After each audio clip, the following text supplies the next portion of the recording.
IIMC, IIMC, अन्य तरह के रिसर्च इंस्टीट्यूट से ऑलरेडी फंड की कमी लाडला भाई और लाडला बहन योजना में जा रहा है।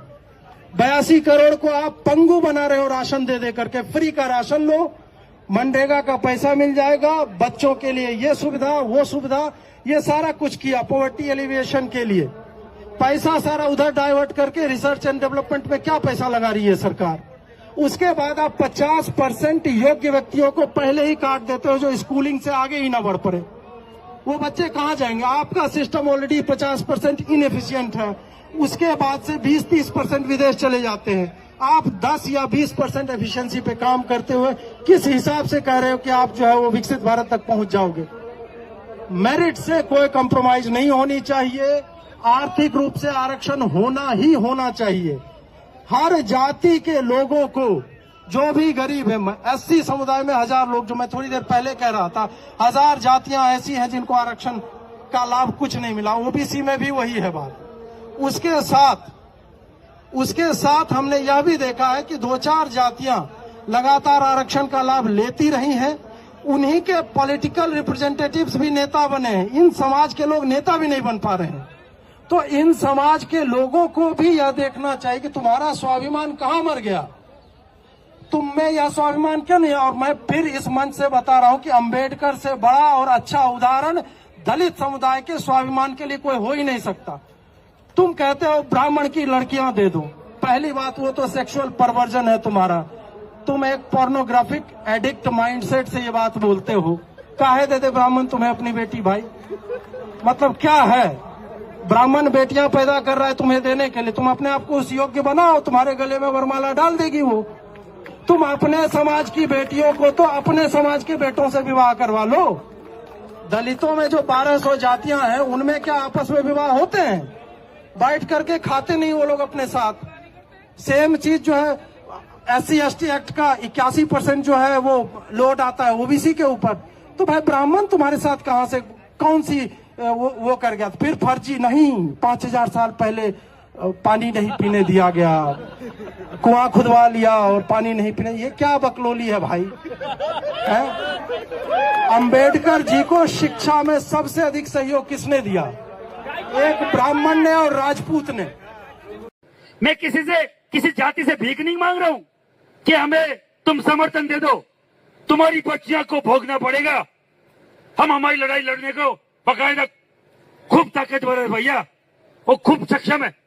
अभी कोई बोल रहा था, कोई लाइव पे कोई मेरा जाट समुदाय का व्यक्ति था कि देखो ये लंबे हो गए ठाकर। अरे भैया, ठाकर तो किसी के सामने लंबे नहीं होते। तुम भी सामान्य वर्ग से आते हो, इसलिए अपील कर रहा हूं कि तुम्हारी भी जिम्मेदारी बनती है। ठाकुर तो हमारी लड़ाई खुद की लड़ाई खुद लड़ता है और लड़ लेगा आगे भी। अब अठावले जी का अपना बयान है। अठावले जी जरा सुप्रीम कोर्ट के फैसले को भी पढ़ लें। सुप्रीम कोर्ट ने कहा है कि कोटे में कोटा, संविधान में 4 वर्ग है, चारों वर्गों को आरक्षण मिलता है और आरक्षण का लाभ वही लोग ले रहे हैं जो मजबूत हैं। बाबा साहब डॉक्टर अम्बेडकर जी ने आरक्षण दिया है तो कमजोरों को ऊपर उठाने के लिए, विकास के मुख्य धारा में लाने के लिए। लेकिन आज के तारीख में जो DM, SP, DIG, IG, DGP, राज्यपाल, मुख्यमंत्री, राष्ट्रपति, आज उनके बेटे और ये आरक्षण का लाभ उठा रहे हैं। पहले तो इस पे उनको फोकस करना चाहिए कि जो अब आरक्षण का लाभ लेकर के विकास के मुख्य धारा में आ गए तो उनको अलग करें। मैं आपके खिलाफ SC/ST एक्ट का मुकदमा करा सकता हूँ, आपको पता है? नहीं पता तो मैं आपको बता देता हूँ कि अगर आपने 7 दिन में पैसा इनके खाते में नहीं भेजा ना, सीओ साहब को भी, सीओ साहब और आप पे दोनों मुकदमा करा, डीएम साहब पे भी 1 मिनट लगी कराने में। बहुत छोटा सा काम है मेरे लिए, चुटकी भर का। आप चाहोगे मुकदमे में फंसना? ये अच्छा नहीं है। और अन्याय एक ब्राह्मण के साथ हो रहा है। आज SC/ST का कोई अपमान करे तो सब लोकतंत्र की, संविधान की दुहाई देने लगते हैं कि ये तो संविधान के खिलाफ है। SC/ST का अपमान यदि संविधान के खिलाफ है तो ब्राह्मण का अपमान भी संविधान के खिलाफ है। कुछ लोग ब्राह्मणों को गाली देने में लगे कि देश में तो लोकतंत्र चल ही नहीं रहा, ब्राह्मण तंत्र चल रहा, बढ़िया तंत्र चल रहा है। ऐसी बातें बोलना भी ये संविधान और देश के लोकतंत्र के खिलाफ है और ऐसा नहीं होना चाहिए। न तो SC/ST को गाली दो, न क्षत्रिय को, न वैश्य को, न शूद्र को, न ब्राह्मण को और न सन्यासी को। सन्यासी को गाली देना आजकल एक नया फैशन हो गया। और आपस में समाज में ऐसे भेद की दीवारें खड़ी कर दी है, एक दूसरे के साथ लड़ाना चाहते हैं। ऐसा नहीं होने देंगे। इन लोगों को हर चीज में राजनीति ही दिखती है। क्यों संग बीजेपी और हम लोग नहीं है क्या एनडीए में? और ये आरक्षण किसी के कहने से समाप्त होने वाली चीज है क्या? संवैधानिक अधिकार है ये। आरक्षण किसी को दी हुई खैरात नहीं है, ये संवैधानिक अधिकार है और दुनिया की कोई ताकत आरक्षण को कतई समाप्त नहीं कर सकती है। और जो लोग इसको समाप्त करने की सोच रखते हैं, कभी समीक्षा के माध्यम से, कभी सुधार के माध्यम से, उनको संभवतः ये पता ही नहीं है कि आरक्षण क्यों जरूरी है। आप जब शेड्यूल कास्ट शेड्यूल ट्राइब्स की आप बात करते हैं, बहुत आसानी से कह देते हैं कि भाई इन लोगों को क्यों आरक्षण के साथ जोड़ा जाए, बट आज भी ऐसी घटनाएं होती हैं। खड़गे साहब के साथ क्या हुआ था? उस मंच पे गए थे, उस मंच का शुद्धिकरण किया गया ना। आज भी एक दलित युवक को घोड़ी पे चढ़ने से रोका जाता है, एक दलित लड़के को बारात निकालने से रोका जाता है। बड़े बड़े नेता जब मंदिर जाते हैं तो मंदिर को गंगा जल से धुलवाया जाता है। तो ये भेदभाव तो आज भी हो रहा है ना। और ये वही अनुसूचित जाति है जो छुआछूत का शिकार रही है। भारत के संविधान में जब आप शेड्यूल कास्ट को देखते हैं, ये ऐसी कास्ट है जिनको शेड्यूल किया गया है, जिनका आधार छुआछूत था, जिसकी वजह से इनको गांव से बाहर रखा जाता था। इनको छूना तो दूर की बात है, देखना तब पाप माना जाता था। ऐसे में मुख्य धारा के साथ जोड़ने के लिए, और क्या हम लोग उस लक्ष्य को पूरा कर पाए? नहीं कर पाए ना। आज भी ये भेदभाव होता है। तभी जब मैं क्रीमी लेयर का भी मैं विरोध करता हूं, मैं इसीलिए करता हूं कि आज कम से कम हम लोग एकजुट हैं तो अपनी बात रख पा रहे हैं। बट जैसे ही इसमें सब क्लासिफिकेशन होने लग जाएगा, जैसे ही इसमें क्रीमी लेयर की बात हम लोग करने लग जाएंगे, तो ताकत हम लोग की घटने लग जाएगी। और जैसे ही ताकत घटेगी तो धीरे धीरे करके संभवतः ऐसी सोच वाले लोग जो आरक्षण को समाप्त करना चाहते हैं, उनको ज्यादा बल मिलेगा। आज की तारीख में शेड्यूल कास्ट हो, शेड्यूल ट्राइब, अब शेड्यूल ट्राइब में यही सारी जातियां हैं जिनकी वेशभूषा अलग रही, जिनका रहन सहन बोलचाल, ऐसे ट्राइब्स को शेड्यूल किया गया। पिछड़ा वर्ग से आने वाले लोग जिनको संभवतः मौके नहीं मिले, इसके माध्यम से उनको, और अब तो जो लोग आर्थिक तौर पे कह रहे हैं, ऊंची जाति से आने वाले गरीब लोगों को भी 10% का आरक्षण मोदी जी की इसी सरकार में हम लोगों ने पारित करने का काम किया।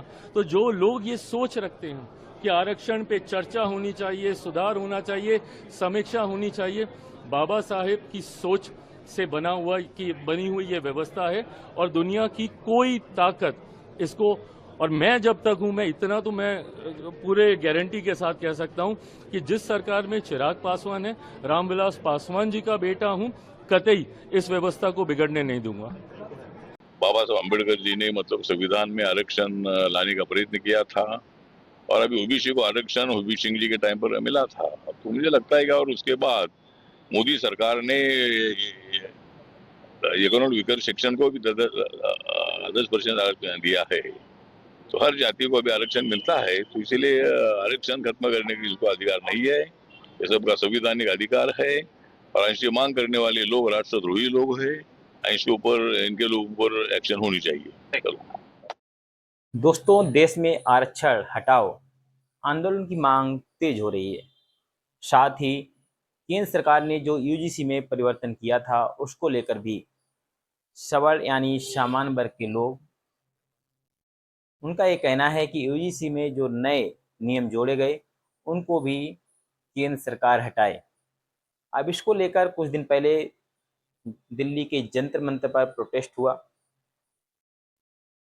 हालांकि दिल्ली पुलिस ने उस प्रोटेस्ट को उसी दिन खत्म कर दिया और जो उसमें प्रोटेस्ट में जो आंदोलनकारी छात्र थे, प्रमुख रूप से हर्ष दुबे, उन्होंने उत्तर प्रदेश के डिप्टी सीएम ब्रजेश पाठक के साथ जाके प्रेस कॉन्फ्रेंस की और ब्रजेश पाठक ने उनको दिलासा दिलाया कि आपकी जो बातें हैं, जो मांग हैं, वो केंद्रीय नेतृत्व के समक्ष रखी जाएंगी। लेकिन सामान्य वर्ग में जो आंदोलनकर्मी हैं, उसमें कोई एक गुट नहीं है। कोई परशुराम सेना है, कोई करड़ी सेना है, कोई हिंदू राष्ट्र महासभा है, कोई हिंदू महासभा है। तो इस तरह के सामान्य वर्ग में तमाम गुट हैं।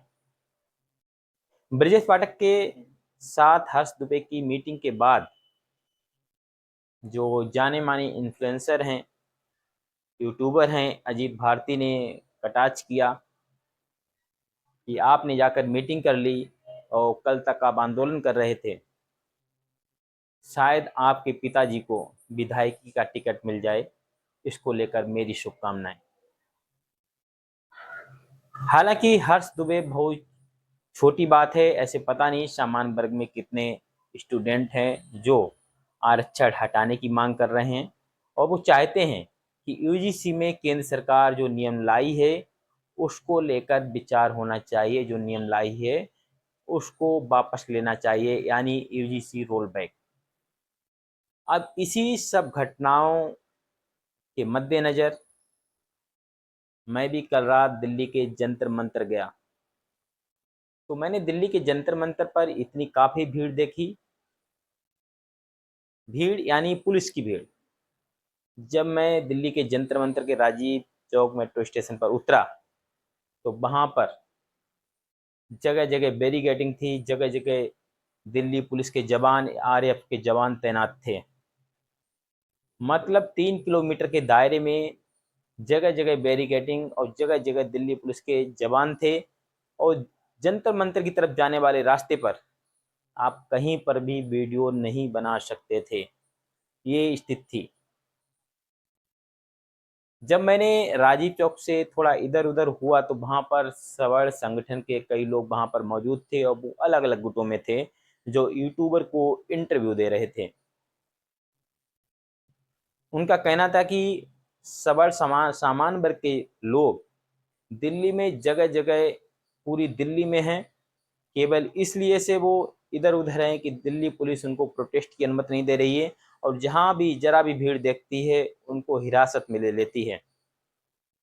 मैंने वहां पर कई लोगों से बात की, आखिर आप आरक्षण को लेकर आप विरोध क्यों कर रहे हैं, यूजीसी रोल बैक की मांग क्यों कर रहे हैं। जब मैंने वहां पर सवर्ण समाज के लोगों से बात की तो उनका सीधा सा कहना यह था कि आरक्षण उन लोगों को मिलना चाहिए जो उस दायरे में आते हैं। उनका कहना था कि नगीना से सांसद चंद्रशेखर आजाद को आरक्षण की क्या जरूरत है, केंद्रीय मंत्री रामदास अठावले को आरक्षण की क्या जरूरत है, मछली शहर से सांसद प्रिया सरोज को आरक्षण की क्या जरूरत है, मोदी सरकार में मंत्री चिराग पासवान को आरक्षण की क्या जरूरत है, और कोई IAS, PCS, DGP, IG, DIG या कोई भी सांसद विधायक दलित समाज से है तो फिर उसको आरक्षण की क्या दरकार है। ये आरक्षण उन लोगों को मिलना चाहिए जो दलित वर्ग में जिनको आरक्षण नहीं मिला या जिनको जानकारी नहीं है। उनका कहना है कि यह आरक्षण जो मिल रहा है इसी तरह के लोग उस आरक्षण को खा जाते हैं और जो जिनको मिलना चाहिए उनको आरक्षण नहीं मिलता। और इस दौरान मैंने वहां पर कई लोगों से बात की, उन्होंने कहा हम आरक्षण का विरोध नहीं करते, लेकिन ये आरक्षण ऐसे लोगों को मिलना चाहिए जो उसके वाकई में हकदार हैं। उन्होंने कहा सामान्य वर्ग में भी ऐसे लोग हैं जिनको आरक्षण मिलना चाहिए। उन्होंने सवाल उठाया कि गरीब तबके की किसी सामान्य वर्ग को क्यों ना आरक्षण दिया जाए। नगीना से सांसद चंद्रशेखर आजाद 20 गाड़ियां लेके चलते हैं और वही सामान्य वर्ग में जन्म लेने वाला बच्चा फुटपाथ पर रेहड़ी लगा रहा है। उन्होंने कहा मछली शहर से प्रिया सरोज 50 गाड़ी लेकर चलती हैं, वही सामान्य वर्ग से आने वाला बच्चा साइकिल से जा रहा है। उन्होंने ये भी कहा कि चिराग पासवान और रामदास अठावले आए दिन फ्लाइट से सफर करते हैं, चार्टर्ड प्लेन में उड़ते हैं, और वही सामान्य वर्ग से आने वाला शख्स के पास एक स्कूटी भी नहीं है। ये अन्याय नहीं तो क्या है। उन्होंने कहा मेरी यही मांग है कि आरक्षण को इस तरह से समायोजित किया जाए कि आर्थिक आधार पर दिया जाए कि जो जिसका हकदार है उसको मिलना चाहिए। उन्होंने कहा मेरी मांग यही है और हम यही मांग मोदी सरकार से भी करते हैं। उनका कहना था, जब मैंने उनसे बात की तो उन्होंने कहा कि हम इसी मांग के साथ डटे रहेंगे। जब मैंने उनसे पूछा कि आपके वर्ग से आने वाला कोई भी सांसद, विधायक, मंत्री क्यों नहीं इस आवाज को उठाता है, तो उन्होंने कहा आने वाला वक्त इस बात का भी जवाब देगा कि इन लोगों ने इस मामले में आवाज क्यों नहीं उठाई। अब ऐसे मामले में आइए आपको सुनाते हैं कि जब ये आरक्षण हुआ, आरक्षण हटाओ आंदोलन, तो उस वक्त रामदास अठावले ने कहा था कि जो इसके विरोध में आरक्षण कर रहे हैं वो देशद्रोही हैं। मोदी सरकार में मंत्री चिराग पासवान ने कहा कि आरक्षण कोई खैरात नहीं है बल्कि संवैधानिक अधिकार है। मायावती ने भी कहा आरक्षण का सपोर्ट किया। लगे हाथों समाजवादी पार्टी के मुखिया अखिलेश यादव ने भी कहा कि आरक्षण है, आरक्षण रहेगा और आरक्षण को कोई नहीं हटा सकता। लेकिन इन सबसे अलग सुभाषपा जो सोहेलदेव भारतीय समाज पार्टी के मुखिया हैं और योगी सरकार में मंत्री भी हैं, ओम प्रकाश राजभर, उन्होंने रामदास अठावले के बयान पर सवाल उठाया और कहा कि यह देशद्रोही कहना गलत है। हम रामदास अठावले से यह सवाल करते हैं कि क्या एक ही वर्ग को आरक्षण मिलना शेड्यूल कास्ट में सही है? इसी के मद्देनजर मैंने सवर्ण समाज के लोगों से भी बात की। उनका भी यही कहना था कि ऐसे शख्स को या ऐसे लोगों को आरक्षण दिया जाए जो इसके वाकई में हकदार आए। उन्होंने कहा कि हम इसके विरोध में नहीं हैं, लेकिन केंद्र सरकार को योजनाबद्ध तरीके से एक प्लानिंग करके और एक सर्वे करा के ऐसे लोगों को आरक्षण देना चाहिए जो वाकई में इसके हकदार हैं। क्या नगीना से सांसद चंद्रशेखर आजाद को आरक्षण मिलना चाहिए? इसी के मद्देनजर, इन्हीं सब बातों के मद्देनजर जब यह मामला चल ही रहा था, तब जो यूट्यूबर हैं और इन्फ्लुएंसर हैं और सवर्ण समाज की मजबूती से आवाज रखते हैं, अजीत भारती ने चंद्रशेखर को लेकर एक बयान दिया। हालांकि वह बयान ऐसा नहीं था कि जिस पर दिल्ली पुलिस को एफआईआर करनी पड़ती, लेकिन चंद्रशेखर के आगे दिल्ली पुलिस झुक गई और अजीत भारती के खिलाफ एफआईआर हुई। दोस्तों, देश में आरक्षण हटाओ आंदोलन की मांग तेज हो रही है। साथ ही केंद्र सरकार ने जो यूजीसी में परिवर्तन किया था उसको लेकर भी सवर्ण यानी सामान्य वर्ग के लोग, उनका ये कहना है कि यूजीसी में जो नए नियम जोड़े गए उनको भी केंद्र सरकार हटाए। अब इसको लेकर कुछ दिन पहले दिल्ली के जंतर मंतर पर प्रोटेस्ट हुआ। हालांकि दिल्ली पुलिस ने उस प्रोटेस्ट को उसी दिन खत्म कर दिया और जो उसमें प्रोटेस्ट में जो आंदोलनकारी छात्र थे, प्रमुख रूप से हर्ष दुबे, उन्होंने उत्तर प्रदेश के डिप्टी सीएम ब्रजेश पाठक के साथ जाके प्रेस कॉन्फ्रेंस की और ब्रजेश पाठक ने उनको दिलासा दिलाया कि आपकी जो बातें हैं, जो मांग हैं, वो केंद्रीय नेतृत्व के समक्ष रखी जाएंगी। लेकिन सामान्य वर्ग में जो आंदोलनकर्मी हैं उसमें कोई एक गुट नहीं है। कोई परशुराम सेना है, कोई करड़ी सेना है, कोई हिंदू राष्ट्र महासभा है, कोई हिंदू महासभा है। तो इस तरह के सामान्य वर्ग में तमाम गुट हैं। ब्रजेश पाठक के साथ हर्ष दुबे की मीटिंग के बाद जो जाने माने इन्फ्लुएंसर हैं, यूट्यूबर हैं, अजीत भारती ने कटाक्ष किया कि आपने जाकर मीटिंग कर ली और कल तक आप आंदोलन कर रहे थे, शायद आपके पिताजी को विधायकी का टिकट मिल जाए, इसको लेकर मेरी शुभकामनाएं। हालांकि हर्ष दुबे बहुत छोटी बात है, ऐसे पता नहीं सामान्य वर्ग में कितने स्टूडेंट हैं जो आरक्षण हटाने की मांग कर रहे हैं और वो चाहते हैं कि यूजीसी में केंद्र सरकार जो नियम लाई है उसको लेकर विचार होना चाहिए, जो नियम लाई है उसको वापस लेना चाहिए, यानी यूजीसी रोल बैक। अब इसी सब घटनाओं के मद्देनजर मैं भी कल रात दिल्ली के जंतर मंतर गया, तो मैंने दिल्ली के जंतर मंतर पर इतनी काफ़ी भीड़ देखी, भीड़ यानी पुलिस की भीड़। जब मैं दिल्ली के जंतर मंतर के राजीव चौक मेट्रो स्टेशन पर उतरा तो वहाँ पर जगह जगह बैरिकेडिंग थी, जगह जगह दिल्ली पुलिस के जवान, आरएएफ के जवान तैनात थे।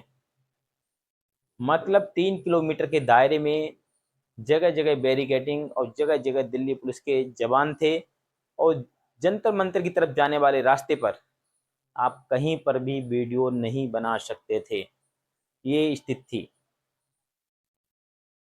जब मैंने राजीव चौक से थोड़ा इधर उधर हुआ तो वहाँ पर सवर्ण संगठन के कई लोग वहाँ पर मौजूद थे और वो अलग अलग गुटों में थे जो यूट्यूबर को इंटरव्यू दे रहे थे। उनका कहना था कि सवर्ण सामान्य वर्ग के लोग दिल्ली में जगह जगह पूरी दिल्ली में हैं, केवल इसलिए से वो इधर उधर हैं कि दिल्ली पुलिस उनको प्रोटेस्ट की अनुमति नहीं दे रही है और जहां भी जरा भी भीड़ देखती है उनको हिरासत में ले लेती है। मैंने वहां पर कई लोगों से बात की, आखिर आप आरक्षण को लेकर आप विरोध क्यों कर रहे हैं, यूजीसी रोल बैक की मांग क्यों कर रहे हैं।